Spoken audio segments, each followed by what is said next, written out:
Hello विद्यार्थियों, आप सभी का वीएम टीचिंग में बहुत बहुत स्वागत है। आज हम हिंदी व्याकरण में जो है भाग 2 पे अर्थालंकार लेकर आए हैं।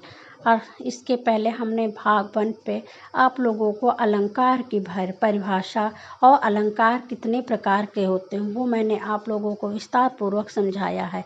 चलिए अब हम भाग 2 की तरफ चलते हैं। अर्थालंकार, अलंकार का एक भेद होता है अर्थालंकार। देखिए, अर्थालंकार किसे कहते हैं? जो अलंकार अर्थों के माध्यम से काव्य की शोभा बढ़ाते हैं उसे अर्थालंकार कहते हैं। क्या कहते हैं?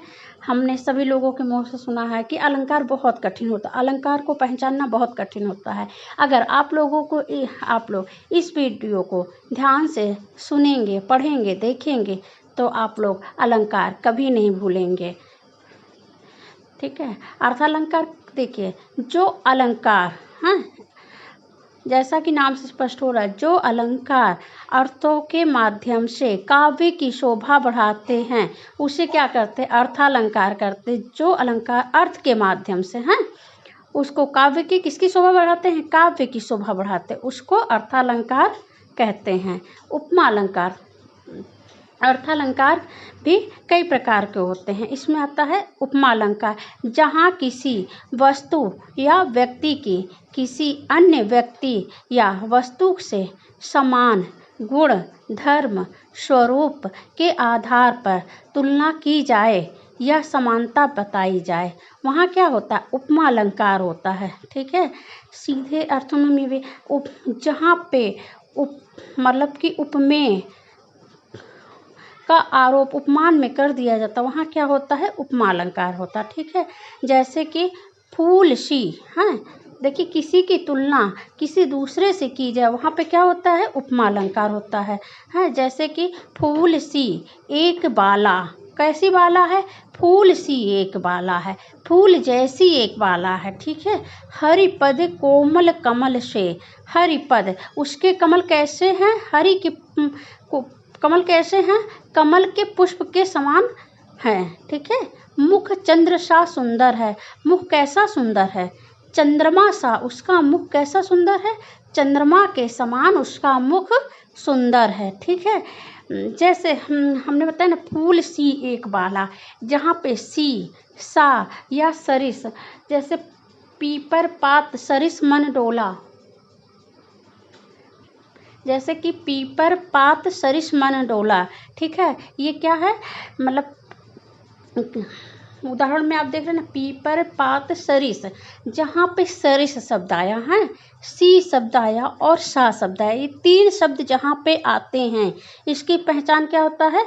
वो उपमा अलंकार होता है। ठीक है। उपमा अलंकार जैसे है पीपर पात सरिस मन डोला, मतलब पीपल का जो पत्ता होता है ना, वो अपने आप ऑटोमेटिक, हवा चले या ना चले फिर भी हिलता रहता। उसी प्रकार मन भी हमारा बड़ा चंचल होता है, वो भी हमेशा कुछ ना कुछ बोलने के इच्छुक होता है, कुछ ना कुछ करने का इच्छुक होता है। ठीक है। तो उसे क्या कहते हैं? उपमा अलंकार। इसकी पहचान होती है जहाँ पे, मतलब हम बता दिए ना, जहाँ पे सी, सा और सरिस शब्द का, ये 3 शब्द जहाँ पर आए वहाँ पे क्या होता है? उपमा अलंकार होते हैं। ठीक है। उपमेय क्या है? यहाँ पे उपमेय जानते क्या है? जैसे मुख चंद्र सा सुंदर है, कैसा है? मुख उपमेय है। उपमान क्या है? किससे तुलना की जा रही है? चंद्रमा से, तो उपमान क्या हुआ? चंद्र हुआ। ठीक है। और वाचक शब्द क्या हुआ? सा, ये जो है कैसा है? सा जो है वाचक शब्द हो गया। ठीक है। सुंदर साधारण धर्म है ही है। तो मतलब इन सब चीज़ों का विशेष रूप में उपमा अलंकार में ध्यान दिया जाता है। और देखिए, इसका ठीक प्रतीप अलंकार क्या होता है? ये भी अर्थालंकार का एक भेद होता है। प्रतीप अलंकार जस्ट इसका उल्टा होता है। कैसा? जैसे उपमा का उल्टा जो होता है प्रतीप अलंकार होता है। जैसे दोहा सोर्थ एक दूसरे के उल्टे हैं, उसी प्रकार प्रतीप अलंकार जो है उपमा का उल्टा होता है। यहीं से समझ लिए एक ही उदाहरण से, जैसे ये मुख चंद्र सा सुंदर है, मुख कैसा है? चंद्रमा के समान सुंदर है, तो ये क्या है? उपमा अलंकार है। मुख सा चंद्र है, मुख कैसा है? चंद्र सा है, मुख सा चंद्र है। जो मुख है वो चंद्र है, मतलब चंद्र सा मुख नहीं है, मुख ही चंद्र सा है, मुख सा चंद्र है, मुख सा चंद्रमा जैसा मुंह है। ये मुंह जो है हमारा वो चंद्रमा के समान है। देखिए अब रूपक अलंकार, मुख सा चंद्र है, हाँ, मुख जो है चंद्रमा के समान है। रूपक अलंकार, जहाँ पर उपमेय और उपमान में कोई भेद ना हो वहाँ क्या होता है, रूपक अलंकार होता है। वाचक शब्द यहाँ पे प्रायः नहीं होते हैं। वाचक शब्द जैसे ना हमने बताया ना, सी, सा, सरिस, ये शब्द नहीं होते हैं। ये कैसे, ये वाचक शब्द में आते हैं, ठीक है। ये क्या है, वाचक शब्द हैं। रूपक अलंकार जहाँ पर, देखिए जहाँ पर उपमेय और उपमान में कोई भी भेद दोनों एक जैसे होते, उसमें कोई भेद नहीं हो, वहाँ पे क्या होता है, रूपक अलंकार होता है। रूपक अलंकार में वाचक शब्द प्रायः नहीं होते हैं, जैसे कि सा और सी और सरिस शब्द नहीं होते हैं। उदाहरण जैसे चरण कमल बंदो हरिराई, यह दोहा सूरदास का है। चरण कमल बंदो हरिराई अक्सर हाई स्कूल या इंटर के पेपर में ज़रूर पूछते हैं ये दोहा देख के, या टीजीटी पीजीटी वगैरह पेपर में भी हमारा आयोग भी पूछ लेते हैं। तुलसीदास जी ने जो भी है अपने काव्यों में जो है रूपक अलंकार का बहुत ही अच्छा प्रयोग किया है। इसलिए इनको क्या कहा जाता है, रूपक अलंकार का सम्राट भी कहा जाता है तुलसीदास जी को, है। इसमें सीधा से मुख चंद्र सा है, मतलब मुख जो है वो चंद्र सा है, मतलब सा नहीं होगा, नहीं है ही, मुख कैसा है, चंद्रमा सा है ही, इसको हटा नहीं सकते हैं। हम इसको मान रहे हैं कि मुख ही चंद्रमा है, मुख चंद्रमा जैसा है ही है, मतलब जैसा नहीं होगा, यहाँ पे मुख चंद्र है ही है, ठीक है, मुख चंद्र है। उत्प्रेक्षा अलंकार है, जैसे चरण कमल बंदो हरिराई, इसमें जो है चरण कमल बंदो हरिराई, मतलब जो चरण है वो क्या है, बंदो हरिराई, ठीक है। चरण कमल के समान, कमल है, कमल के तरह है, ठीक है। और यहाँ पे जहाँ पर उपमेय उत्प्रेक्षा अलंकार होता है, जहाँ पर उपमेय में उपमान की संभावना बताई जाए, वहाँ क्या होता है, उत्प्रेक्षा अलंकार होता है। कैसे, जहाँ पर उपमेय है, जहाँ पर उपमेय में जो है उपमान की संभावना बताई जाए, वहाँ पर उत्प्रेक्षा अलंकार होता है। इसके जो है पहचानने का जो है ट्रिक है, हम बता रहे हैं।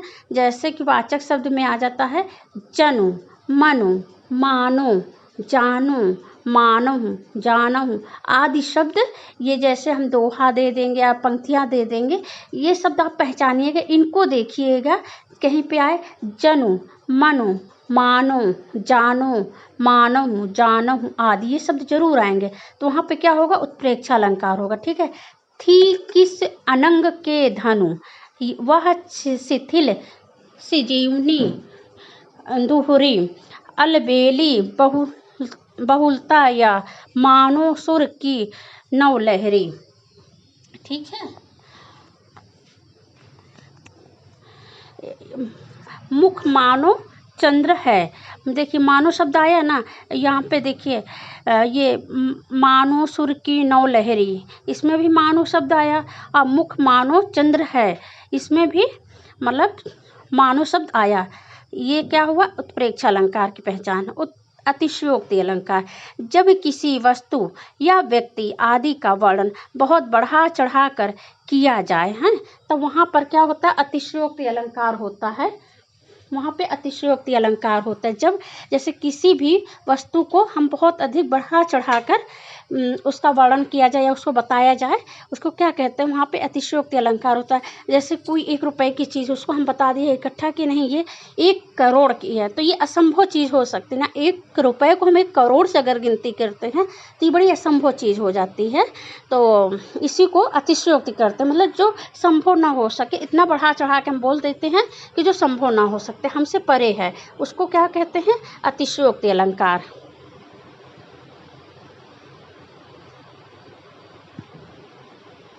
जैसे यह चंद्र है, हाँ, यह चंद्र है, मतलब ये जो है, ये मतलब हम बोल रहे हैं यह चंद्र है, जैसे चंद्रमा हमारे पास ही, तो हम बोल देते यह चंद्र है, तो ये क्या हुआ, अतिशयोक्ति ही हुआ ना, हमने बहुत बढ़ा चढ़ा के बोल दी, तो अतिशयोक्ति ही हो गया।